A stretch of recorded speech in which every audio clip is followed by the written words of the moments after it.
Hi everyone, thank you for tuning in. I'm your instructor Joy. Let me first play a tune for you.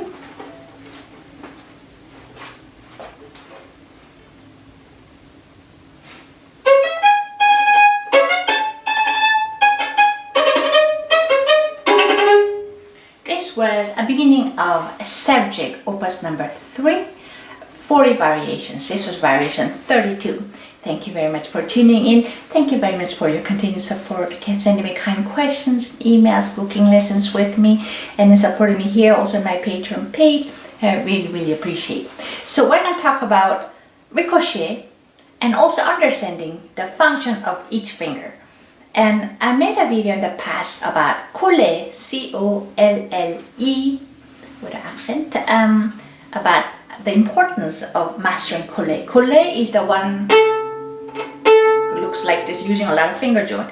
Not because the Colle itself does anything, but in order to play Colle, one has to master complete control of finger joint as well as the other parts. But finger joint flexibility plays an important role. And here, when it comes to Ricochet, it's the same thing.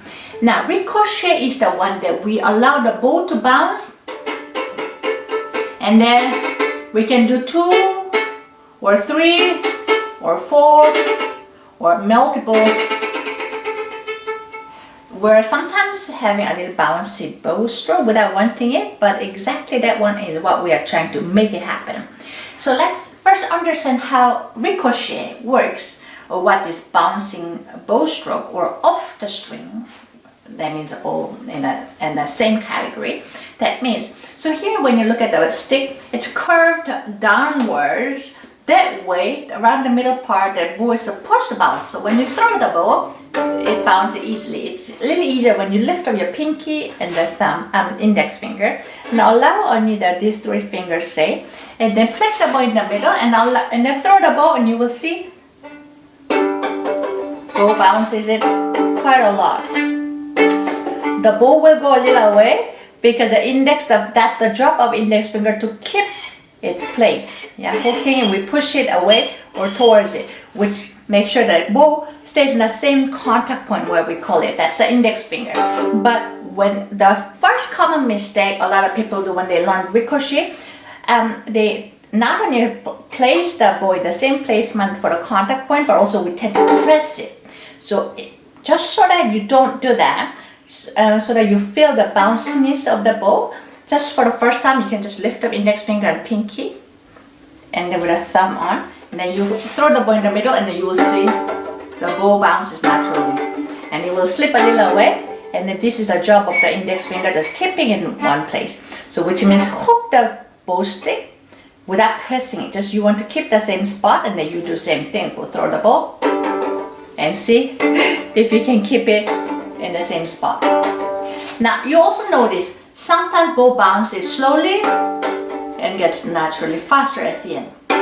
When you look at carefully, when the distance of the bounce is big, it gets slow, and then when it gets faster, the distance between bow and the string is smaller. And that's when we should use when we adjust the number or the speed of Ricochet.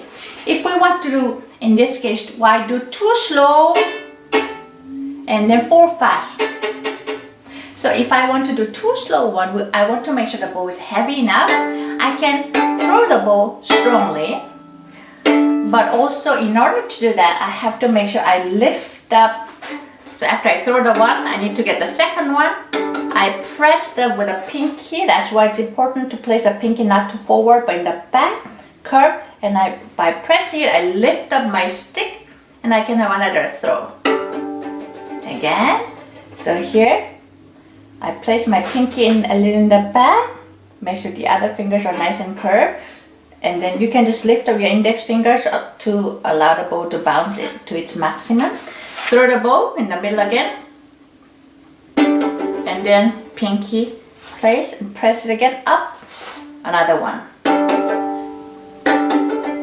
That's one of the functions that pinky does. Yeah.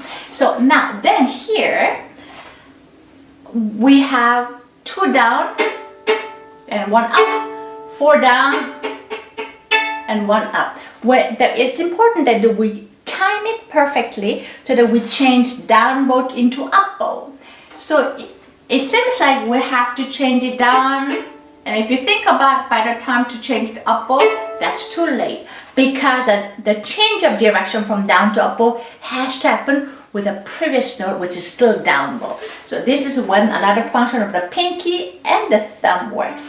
So you throw the bow, allow the bow to bounce, and then you change the direction where the pinky and the thumb gets curved.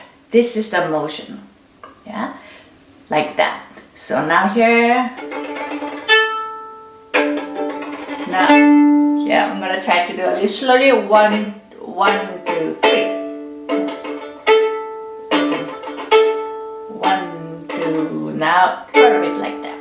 So now see if you can practice that one. After 2, you change into the up bow. Basically, you allow the bow to bounce, loosening the bow stick, and then curve your pinky and the thumb like a collet motion, and then make it into up bow fast.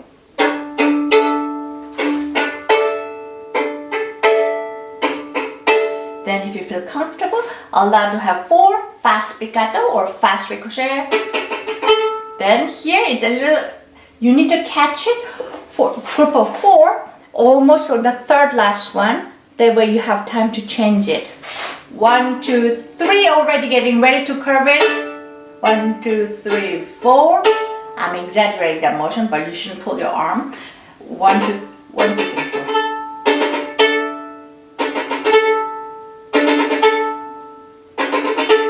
Now another one, just like ricochet, we don't have to do anything other than just allowing the bow to bounce. But make sure you don't actively throw the bow. Whether it's doing 2, 3, 4 millions, it's always one impulse. One throwing the bow and then catching it to up bow. Yeah? And then if you feel comfortable, then you apply with the left hand.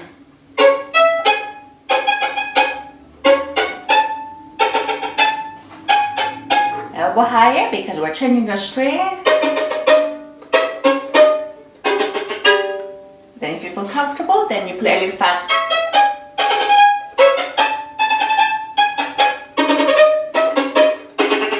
On and on like that. I hope you can try it yourself, and I hope you can also gain not only how to do ricochet, but also general control of your bow grip. Yeah? I hope this video was helpful. I wish you all happy practicing. See you again. Bye-bye.